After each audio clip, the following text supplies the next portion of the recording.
Hello everyone, welcome back to the channel. So in this video, we are going to start with the chapter number 2 of class 11th, Forms of Business Organizations.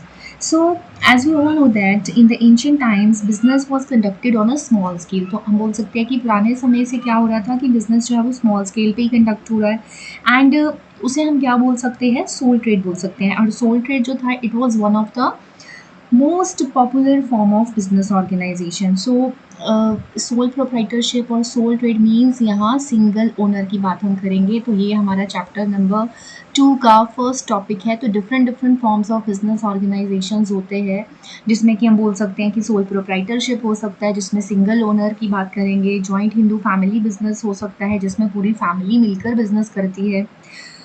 Partnership business है जिसमें आपको लगता है कि if you want to expand your business, तो वहाँ पर आप अपने बिजनेस को एक्सपैंड करते हैं, अपने साथ कोई पार्टनर इंक्लूड करने की कोशिश करते हैं, तो पार्टनरशिप फॉर्म ऑफ बिजनेस हो गया. देन आप बोल सकते हैं कि जॉइंट वेंचर यानी कि जॉइंट स्टॉक कंपनी, इस तरह के बिजनेसेस हो गए. सो ये सारे फॉर्म्स ऑफ बिजनेस ऑर्गेनाइजेशंस जो है हम इस चैप्टर में वन बाय वन सीखेंगे. So first of all today we will start with sole proprietorship. So first of all we will try to understand the meaning of sole proprietorship. So sole proprietorship क्या होता है? Sole proprietorship आप सोच सकते हैं कि it is related to और related with the ownership. And ownership जो है वो एक लीगल ओनरशिप होना चाहिए. मीन्स आप एक ऐसा बिजनेस चला रहे हैं जो लीगल है in the eyes of law and it determines the responsibility and authority of the owners. और यहाँ पर पूरी की पूरी responsibility, पूरी की पूरी authority जो है वो totally किसके ऊपर रहती है? ओनर्स के ऊपर रहती है. And the authority and the responsibility of the owners keep on changing along with changing form of business ownerships. तो अगर आने वाले समय में आपका एक बिजनेस जो है वो ग्रोथ करता है या एक्सपांड होता है आपका बिजनेस, तो आप क्या करते हैं, आपकी जो रिस्पॉन्सिबिलिटी है, अथॉरिटी है, वो भी समय के साथ चेंज होती है. आप अगर पार्टनरशिप बिजनेस में कन्वर्ट करते हैं बिजनेस को, तो आपकी वहाँ पर आपकी जो अथॉरिटीज़ और रिस्पॉन्सिबिलिटीज़ हैं वो चेंज हो जाएंगी. So we can say sole proprietorship को समझते हैं अब अच्छे से कि होता क्या है. कि it is a form of business organization that determines that in which there is only one person who is responsible. There is only one person who directs its operations and he is the only one person who runs the risk of failure and who enjoys all the profits. So सारी की सारी responsibility जो है वो किसकी रहती है, यहाँ पर ओनर की रहती है. So sole means only and proprietor means owner. So only owner, there is only one owner. So who carries on the business exclusively by and for himself, यानी कि वो अपने लिए और अपने ही द्वारा बिजनेस को कंडक्ट करता है. He is not only the owner of the capital but is usually the organizer, manager and takes all the profits or responsibilities for losses. So ये यहाँ पर सिर्फ एक कैपिटल लेके आया ओनर नहीं है, ये ही सारी एक्टिविटीज़ को ऑर्गेनाइज भी करता है, मैनेज करता है और सारे प्रॉफिट्स और लॉसेस की जिम्मेदारी भी इसी की होती है. So now we will start with the features. So features कह लीजिए, करेक्टरिस्टिक्स कह लीजिए, नेचर कह लीजिए, सब में आपको यही पॉइंट्स मेंशन करने होते हैं. So what are the different different features? So here we can say that features में आप सबसे पहले बोल सकते हैं formation and closure of business. So sole proprietorship business जो है वो एंशियंट टाइम से और बहुत ही ईजिली ओपन हो जाता है. आपको कोई लीगल फॉर्मेलिटीज़ नहीं करनी है, कोई लाइसेंस लेने की ज़रूरत नहीं है. आपको अगर एक थॉट है कि मुझे बिज़नेस करना है और आप एक लोकेशन सेट करते हो, आप वहाँ पर अपना सेटअप लगाते हो and you can start with the business. So this type of business organization को क्या बोल सकते हैं? It is very easy to start and with no legal formalities as required to start it. हाँ, इन सम केसेस आप बोल सकते हो there can be a requirement of license, like in case of the chemist. अगर आप chemist shop run करना चाहते हैं तो वहाँ पर आपको लाइसेंस की ज़रूरत होगी. तो कुछ कुछ केसेस में आपको लाइसेंसिंग की ज़रूरत है, बट मोस्टली इस केस में कोई लाइसेंसिंग या कोई फॉर्मेलिटीज़ नहीं रहते हैं. और ना ही इसके लिए कोई सेपरेट लॉ है जो गवर्न करता है सोल प्रोप्राइटरशिप को. कोई लॉ नहीं है, कोई कायदा कानून कुछ भी स्पेशली नहीं बनाया गया है। So it can easily be dissolved. और क्लोजर की बात करें तो इसको बहुत आसानी से हम डिज़ोल्व कर सकते हैं, क्लोज कर सकते हैं when the soul trader is interested. तो जब कभी सोल ट्रेडर के माइंड में हो कि मुझे अब ये काम नहीं करना है, I want to close the business, तो वो ईजिली डिज़ोल्व कर सकता है इस ओनरशिप को। And there is a we can say that there is ease in formation as well as the closure of business. So this is the first point. Now the next feature is unlimited liability. So liability means responsibilities, means आपके जो credits है आपको वापस करने हैं, जो पैसे लोगों के, तो आप या कोई भी आपके ऊपर रिस्पॉन्सिबिलिटीज़ हैं जो आपको फुलफिल करके देनी है दूसरों को। तो लाइबिलिटी आप यहाँ बोल सकते हैं टू टाइप्स की होती है, लिमिटेड और अनलिमिटेड। तो यहाँ पर हम बोल रहे हैं कि अनलिमिटेड लाइबिलिटी है। तो अनलिमिटेड लाइबिलिटी कैसे है? The liability of the owner, यहाँ बोल सकते हैं, is unlimited and it means that the owner is personally liable for the payments of debts if assets of the business are not sufficient to meet all the debts. तो आप बोल सकते हैं कि अगर आप के बिज़नेस में या अगर किसी सोल प्रोप्राइटर के बिज़नेस में लॉसेस हो रहे हैं, तो लॉसेस को कवर करने के लिए सबसे पहले उसकी पेमेंट्स जो है, उसके डेब्ट्स को पे करने के लिए बिज़नेस के एसेट्स को सेल आउट किया जाएगा। कोशिश की जाती है कि बिज़नेस के जो कैपिटल है या एसेट्स है उसी में से पेमेंट्स हो जाए। बट इन केस कि आपके सारे पेमेंट्स करने के बावजूद अभी आपके डेब्ट्स कवर नहीं हुए हैं, तब क्या होगा कि सोल प्रोप्राइटर जो होता है उसकी पर्सनल असेट्स को भी यूज़ किया जाएगा। So his personal assets may be sold to pay the business debts in case the debts exceed the assets of the firm. तो अगर डेब्ट्स इतने ज़्यादा है कि आपको फर्म के एसेट्स को यूज़ करने के बाद भी वो कवर नहीं हुए हैं, तो पर्सनल एसेट्स जो यूज़ किया जाएगा। So this is the concept of unlimited liability. Now the third one is no separate legal entity. So we have learned that business is a separate legal entity as compared to the owner of the business. लेकिन यहाँ पर ऐसा नहीं है. In this case, a sole proprietorship business has no separate legal entity from that of its owner. So how can we say this? We can say that any risk or failure of business is borne all alone by him. क्योंकि कोई risk हो जाए, कोई failure हो जाए, इसको born करना, इसको बेयर करना जो है सोल प्रोप्राइटर को अकेले ही करना होगा। Similarly if the business is successful, कि उसी तरह अगर आप दूसरा साइड देखें इसका, कि बिज़नेस अगर सक्सेसफुल होता है, he receives all the business profits which become a direct reward for his risk bearing. अगर उसको प्रॉफिट्स हो रहे हैं तो भी वो पूरी तरह से उसको शेयर करेगा। तो आप बोल सकते हैं यहाँ पर अगर लॉसेस में जाता है, तो हम साइड देखेंगे लॉसेस की, तो अगर लॉसेस में जा रहा है तो आपको ही रिस्पॉन्सिबल माना जाएगा, because in the eyes of law there is no distinction is made between the firm and the proprietor. यहाँ पर कहा जाता है कि कोई लीगल एग्जिस्टेंस तो नहीं है बिजनेस की, लेकिन फिर भी कानून की नज़र में आप और फर्म जो है आपका बिजनेस जो है वो एक ही है। So as a result, owner is held responsible for all the activities of the business. तो whether profits हो रहे हैं, losses हो रहे हैं, कुछ भी कर रहा है sole proprietor, उसके लिए वो solely responsible है। Now the next one is no sharing of profit or loss. तो ये तो बहुत क्लियर कॉन्सेप्ट है कि अगर आप सोल ओनर हैं, कोई भी सोल प्रोप्राइटर जो है, he is the one who is the beneficiary of all the profits, and he is the one who receives all the profits, and he is the one who bears all the risks. So if the business is successful, we can say he will definitely receive all the profits which become a direct reward for his risk bearing. तो अगर वो risk उठा रहा है तो as a reward सारे के सारे प्रॉफिट्स जो हैं वो सोल प्रोप्राइटर के होंगे। Now the next one is risk bearer. तो रिस्क बेयरर को अब आप कैसे बोल सकते हैं कि he is the one who bears all the risk, because single individual है, सारे काम उसी को देखने हैं, sole beneficiary of all the profits है। सो अगर लॉसेज हो गए तो definitely he alone has to bear all the risk, तो ये रिस्क भी उसी को उठाने होंगे। Next one is control. तो कंट्रोल के लिए हम क्या बोल सकते हैं कि सोल प्रोप्राइटर का बिजनेस जो है ना, he it is a we can say one man show, means that is I would like to say that it is the right of the sole proprietor to run the business, उसी का right है कि वो अपने business को खुद चलाए and to make all the decisions, तो सारे डिसीजंस भी वो खुद लेगा। It lies absolutely with the sole proprietor, तो ये सारे रिस्पॉन्सिबिलिटीज़ जो हैं वो पूरी तरह से किसके होते हैं, ओनर हिमसेल्फ, खुद के उसके ओनर के रहते हैं। ही कैरी आउट हिज प्लान्स, वो सारे प्लान्स कैरी आउट करता है विदाउट द परमिशन और interference of the other parties, तो कोई भी उसके बिजनेस में कोई इंटरफेयर नहीं कर सकता है। Now the next is sole proprietor merits and demerits. So merits and demerits में आप बोल सकते हैं that we have some merits also sole proprietorship business की, and we have some demerits also. So demerits कैसे हो गए या merits कैसे हो गए, because it is the easiest option to choose as a business form of organization. तो आप देखते हैं कि वन बाय वन एडवांटेजेस क्या हैं इसके।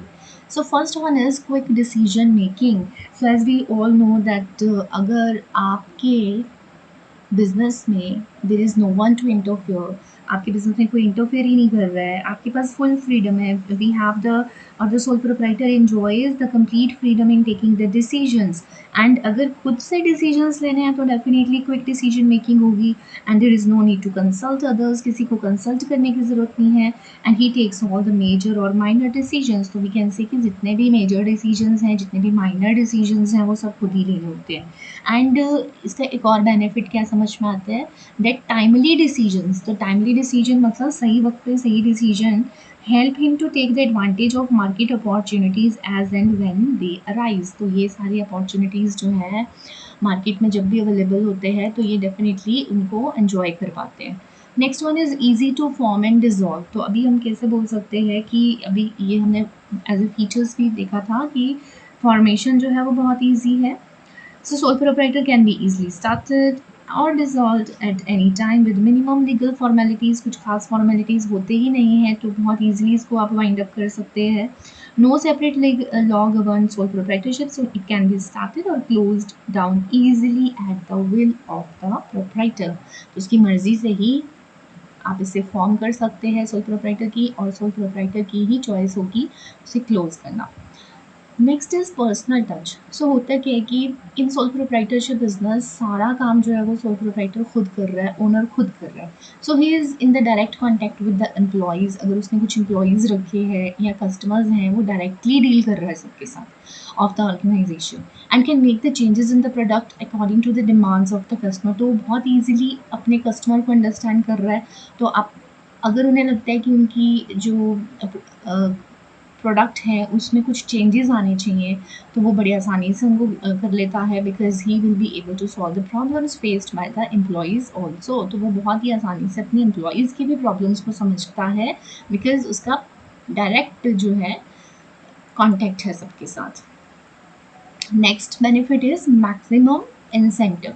सो हियर वी कैन से कि in this type of business organization क्या कहेंगे कि there is a direct relationship between the rewards and the effort. तो जो एफर्ट कर रहा है डायरेक्टली रिवार्ड भी उसी के पास जा रहा है, तो डायरेक्ट इंसेंटिव बोल सकते हैं इसको।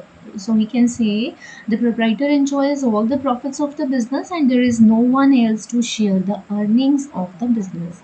तो कोई भी ऐसा बीच में इन्वॉल्व नहीं होता है कि जो आपकी अर्निंग्स को जो है शेयर कर ले।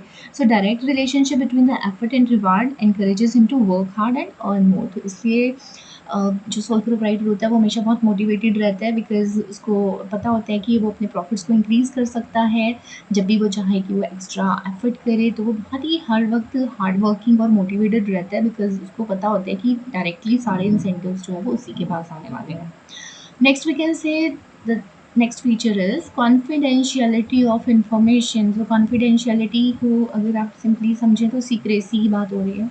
सो वी कैन से कि यहाँ पे सीक्रेट मेंटेन करना इज़ क्वाइट ईजी, बिकॉज किसी के साथ अपने आपको अकाउंट्स पब्लिश नहीं करने हैं, आपका सारा इन्फॉर्मेशन जो है बिजनेस का वो कॉन्फिडेंशियल हो सकता है। आप क्योंकि एज ए सोल प्रोप्राइटर अकेले डिसीजन मेकिंग अथॉरिटी होते हैं, and there is the owner जो है he does not publish his business accounts, तो बहुत ही आसानी से जो सीक्रेसी है वो मेंटेन रहती है। Now the next one is demerits of sole proprietorship. तो आप सोच रहे होंगे कि इतना ईजी है इसको स्टार्ट करना, फॉर्म करना, इतना ईजी है क्लोज करना, इतना ईजी है इसको रन करना, तो स्टिल इसके लिमिटेशंस भी हो सकते हैं कुछ। यस, हो सकते हैं। सो वी कैन से सबसे पहला लिमिटेशन जो सामने आता है that is limited resources.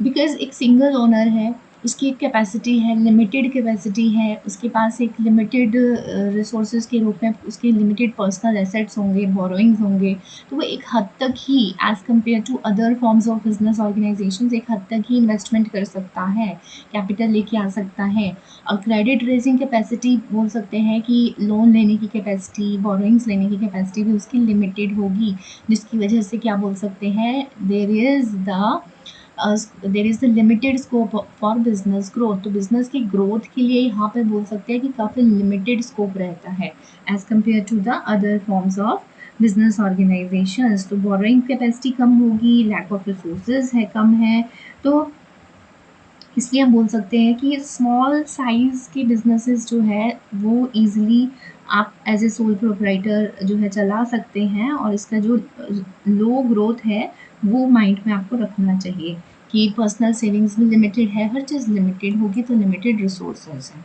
Next is the unlimited liability. तो अभी लायबिलिटी की बात की थी हमने कि ये तो बहुत बड़ा डिसएडवांटेज हो गया यहाँ पे, because if the business suffers any losses, then personal assets of the owner can be used to pay the debts of the business. तो personal assets का यूज़ हो जाए, घर की प्रॉपर्टी बिक जाए, पर्सनल एसेट्स यूज़ हो जाए, तो एक तरह से आप बोल सकते हैं कि ओनर के ऊपर फाइनेंशियल बर्डन रहता है। So if the business fails and debts exceeds, तो क्या होता है, the creditors can recover their dues only from the not only from the business assets, तो बिजनेस एसेट्स को तो वो सेल आउट करेंगे ही करेंगे, but also from the personal assets of the proprietor. So ये जो फियर होता है ना अनलिमिटेड लायबिलिटी का, ये एक बिजनेस मैन को, एक सोल प्रोप्राइटर को ना इनोवेटिव होने से या बिजनेस को एक्सपैंड करने के लिए जो है वो क्या करता है, अफेक्ट करता है। फियर जो है ये ग्रोथ होने में भी बाधा बन जाता है, बिकॉज उसको सोल प्रोप्राइटर के माइंड में ये रहता है कि अगर कोई रॉन्ग डिसीजन क्रिएट हो गया तो सीरियस फाइनेंशियल बर्डन जो है उसके ऊपर रेज हो सकता है। तो इसलिए आप बोल सकते हैं कि अनलिमिटेड लायबिलिटी जो है it is a feature that should be a part of disadvantages. Next is lack of continuity of business. तो lack of continuity of business क्यों बोल सकते हैं हम, क्योंकि in the eyes of law, owner and the business are considered one and the same. तो owner हो गया या बिजनेस हो गया वो एक ही व्यक्ति है ना। फिर क्या है कि सोल प्रोप्राइटर जो है वो कंटिन्यू नहीं अपना बिजनेस हमेशा रन कर सकता। ऐसा क्यों होगा, because there can be a possibility कि भाई आपके जो सोल प्रोप्राइटर है उनकी डेथ हो जाए, या वो किसी इलनेस के शिकार हो जाए, या फिर वो किसी इंसॉल्वेंसी, बैंक्रप्सी, या कोई भी ऐसी मिसहैपनिंग हो जाए, ल्यूनेसी हो जाए। ल्यूनेसी मीन्स कोई मेंटल रिटार्डेशन हो जाए। इस वजह से आप बोल सकते हो कि ये बिज़नेस जो है सोल प्रोप्राइटर जो है वो कंटिन्यूअसली रन नहीं कर पाते हैं, और कहीं ना कुछ ऐसा लाइफ में ज़रूर समय आता है that leads to the closure of the business. तो यहाँ पे आप बोल सकते हैं कि बिजनेस जो है वो क्लोज भी हो जाता है। Now the next is risk of wrong decisions. अब होता क्या है कि सोल प्रोप्राइटर जो है he is the only owner and he is the one who is taking all the decisions. तो वो सारे डिसीजंस खुद से ले रहा है, what to do, when to do, how to do. He is not consulting anyone. तो किसी को कंसल्ट नहीं कर रहा है, he does not have the experts in the organization. तो हो सकता है बिजनेस इतना बड़े लेवल पे नहीं है कि उसने कोई एक्सपर्ट्स रखे हुए हैं, अपॉइंट किए हुए हैं कि उनको वो एडवाइस कर सकें। तो होता क्या है, there is a possibility that he will take or he can take, he may take the wrong decisions which can lead to the problems in the business। तो यहाँ पे हम बोल सकते हैं कि भाई इस वजह से डिसीजंस जो है वो रॉन्ग हो सकते हैं। तो here we can add one more demerit, that is we can say limited managerial ability। तो ability क्यों है मैनेजरियल, हमने मैनेजमेंट, अगर हम देखें एक मैनेजर जो होता है ना वो काफ़ी चीज़ें मैनेज करना जानता है, लेकिन हो सकता है कि जो सोल प्रोप्राइटर है उसके पास ये मैनेजरियल एबिलिटी है ही नहीं। So he can be expert in one form but he can not expert in all the fields. तो हो सकता है कि वो किसी एक चीज़ में एक्सपर्ट हो, लेकिन he can not possess all the qualities likely to be an expert in all matters of the business. तो हो सकता है वो सभी बिजनेस के सभी मैटर्स में इतना एक्सपर्ट ना हो। And also due to limited resources one can not use the services of professionals. तो आप यहाँ बोल सकते हैं कि मैनेजरियल एबिलिटी बहुत लिमिटेड क्यों है, बिकॉज ऑफ दी उसके पास अगर फाइनेंसिस की कमी है तो वो सर्विसेज जो है बाहर से भी नहीं अफोर्ड कर सकता किसी एक्सपर्ट लोगों को अपॉइंट करना, because it will affect the working of the business because of limited resources, क्योंकि बहुत ज़्यादा पैसा नहीं होता है सोल प्रोप्राइटर के पास कि वो इतने ज़्यादा इन्वेस्टमेंट एम्प्लॉयज़ रखने में भी कर सके। So we can say here what we can conclude that even though sole proprietorship has many disadvantages, चाहे कितने भी डिसएडवांटेजेस हो सोल प्रोप्राइटरशिप के, लेकिन फिर भी इंडिया में it is the best chosen form of business organization because of its vast advantages. क्योंकि इंडिया में फिर भी बहुत मोस्ट प्रेफरेबली क्या करते हैं लोग, यही चूज़ करते हैं कि soul proprietorship business is the best one. आप अपने आसपास अपने सराउंडिंग्स में देख सकते हो कितने सारे बिजनेसमैन जो है वो अकेले अपना बिजनेस रन कर रहे हैं, कितने सारे शॉप्स हैं, कितने सारे ऐसे आप देख आपके आसपास जो हैं कोई ना कोई एग्जांपल्स आप मिल सकते हैं, लाइक कोई गारमेंट्स का शॉप रन कर रहा है, कोई फूड फूड का बिज़नेस रन कर रहा है। सो बहुत सारे बिज़नेस हैं जो बहुत ईज़िली स्टार्ट हो जाते हैं। तो यहाँ पर क्या बोल सकते हैं कि जितने भी एडवांटेजेस या डिसएडवांटेजेस हों, इसके एडवांटेजेस बहुत हैं। So this form of business organization is suitable for small scale businesses. तो इसलिए छोटे से छोटा जब कभी स्टार्ट करना है ना, तो this can be the best suitable form of business organisation.